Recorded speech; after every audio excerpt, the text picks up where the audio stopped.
Morning లేచి ఫ్రెష్గా breakfast చేసుకొని మన అనిల్ రావుపూడి మామ స్పీచ్ విని కొంచెం సినిమా గురించి హైప్ ఎక్కిచ్చేసుకొని రెడీ అయిపోయి కార్ స్టార్ట్ చేసుకొని మూవీకి అయితే వెళ్ళిపోయాము.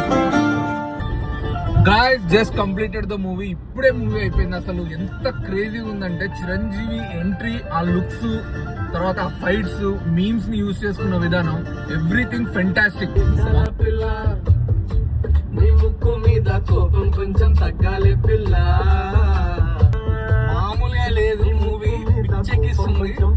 అసలు స్టార్టింగ్ నుంచి ఎండ్ వరకు నాన్ స్టాప్ ఎంటర్టైన్మెంట్. ఇంకా చిరంజీవి అయితే ఇంకా బ్యాక్ టు వింటేజ్ చిరంజీవి చూస్తారు మీరు. అసలు మూవీ టాప్ నాచ్ ఉంది.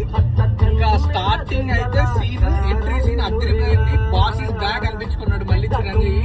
Complete family entertainment movie. అసలు అద్భుతంగా ఉంది. ఎస్పెషల్లీ ఆ ఫస్ట్ ఫైట్ కానీ, తర్వాత మీమ్స్ వాళ్ళు ఎట్లా యూజ్ చేసుకున్నారనేది కానీ, వెంకటేష్ వచ్చిన తర్వాత నెక్స్ట్ లెవెల్ మూవీ అసలు. ఎగ్జాక్ట్లీ. సో ఇది ఓన్లీ ఫ్యామిలీస్ కనే కాదు, ఫ్యామిలీస్ తో పాటు యూత్ కూడా మంచిగా ఎంజాయ్ చేయొచ్చు.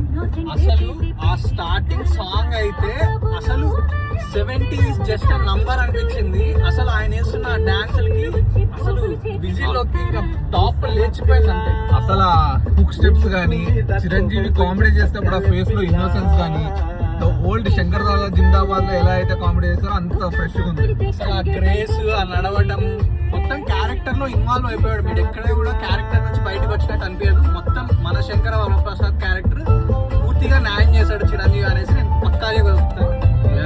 Not only comedy, emotions and sentiment కూడా చాలా బాగా వర్కౌట్ అయింది. ఎగ్జాక్ట్లీ. అసలు అద్భుతంగా ఉంది. క్రేజీ ఉంది.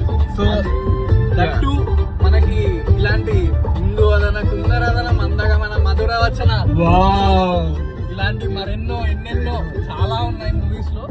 అద్రిపోతుంది. సో ఈ సంక్రాంతికి గో అండ్ వాచ్ మన శంకర వరప్రసాద్ గారు సంక్రాంతికి వస్తున్న బద్దలు కొట్టేశాం.